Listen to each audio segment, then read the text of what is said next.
अनुकंपा की मांग ले लेके हुई धरना प्रदर्शन जेनमा एक झीन महिला हुई बेहोश। प्रदेश में शिक्षक के परिवार के सदस्य मन पाछू 5 महीना ले अनुकंपा के मांग करत हुए धरना प्रदर्शन करत है। फिर प्रदेश के सरकार ए विषय में कोनो सुनवाई नहीं करत है। ये प्रदर्शन के बेरा में एक जन महिला बेहोश हो गई। इनका जो ज्ञापन प्राप्त किया गया है, हम तो माध्यम है, हम आगे कार्रवाई के लिए हम इसको भिजवा देंगे। हमारे छत्तीसगढ़ की वर्तमान सरकार का ये आखिरी बजट है और आखिरी बजट से काफ़ी उम्मीदें थी, चाहे कर्मचारी हों, चाहे हमारी अनुकंपा नियुक्ति बहनों का हो। आज 152 दिन हो गए हैं और बजट सत्र का 10वां दिन है। और जिस तरह से परसों माननीय मुख्यमंत्री ने विधानसभा में कर्मचारी अनियमित के बारे में बोला और जो अनुकंपा नियुक्ति के बारे में बोला, इससे काफ़ी कर्मचारियों में और अनुकंपा नियुक्ति जो हमारी विधवाएं, बहनें, बेटियां हैं, उनमें काफ़ी दुख हुआ है, तकलीफ़ हुई है। और इस दुख तकलीफ़ को आज गांधी जी के रास्ते पर, मार्ग पर चलकर आज विधानसभा घेराव का किया गया है वहाँ।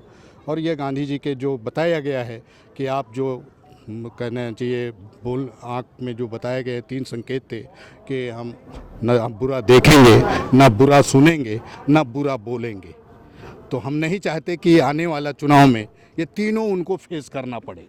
हमारा विधानसभा के माननीय मुख्यमंत्री भूपेश बघेल से ये निवेदन मोर आग्रह है कि छत्तीसगढ़ बनाए हैं तो बुरा सुनना नहीं चाहते, बुरा देखना नहीं चाहते और बुरा बोले ना, इसके लिए आप इनकी जो मांगे हैं तत्काल पूरा करें, यही हमारी अपील है। हमने कई तरह से प्रदर्शन किया है, उग्र भी किया है और शांतिपूर्ण तरीके से आज प्रदर्शन है हमारा। 152 दिन बहुत होते हैं। 152 दिन से लगातार हम लोग धरना स्थल पर दिन रात बैठे हुए हैं। परसों मुख्यमंत्री जी का स्टेटमेंट आया है कि अनुकंपा नियुक्ति का प्रावधान नहीं है।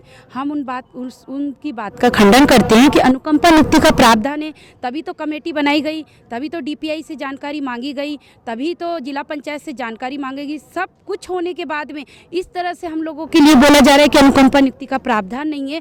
ये हमारे साथ छल किया जा रहा है। अनुकंपा नियुक्ति न देने के लिए ये हम लोगों के साथ छल हो रहा है। तो इस तरह से हम छल बर्दाश्त नहीं करेंगे। जिस तरह से हमारा अधिकार है हम उसको लेकर जाएंगे, क्योंकि उन्होंने ही सत्ता में आने से पहले कहा था कि मेरी सरकार आ जाएगी तो मैं अनुकंपा नियुक्ति नियमों में शिथिल करके दे दूंगा। और नियमों में शिथिलता बरतते हुए उनको अनुकंपा नियुक्ति देनी होगी, क्योंकि महेंद्र कर्मा के बेटे को डिप्टी कलेक्टर बनाया गया, नियमों में शिथिलता प्रदान करते हुए कैबिनेट में पारित किया गया। तो उसी तरह से हम भी हमारी डिमांड पर बने हुए हैं कि हमें भी छोटी मोटी नौकरी अनुकंपा नियुक्ति का निराकरण कर दीजिए। हम कोई शिक्षाकर्मी पद हमको नहीं चाहिए।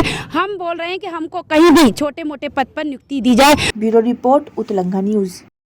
सोर संदेश द बज़ उतलंगा के खबर चारों मुड़ा है नजर। छत्तीसगढ़ी और अंग्रेजी भाषा में खबर बर रहो बेसबर।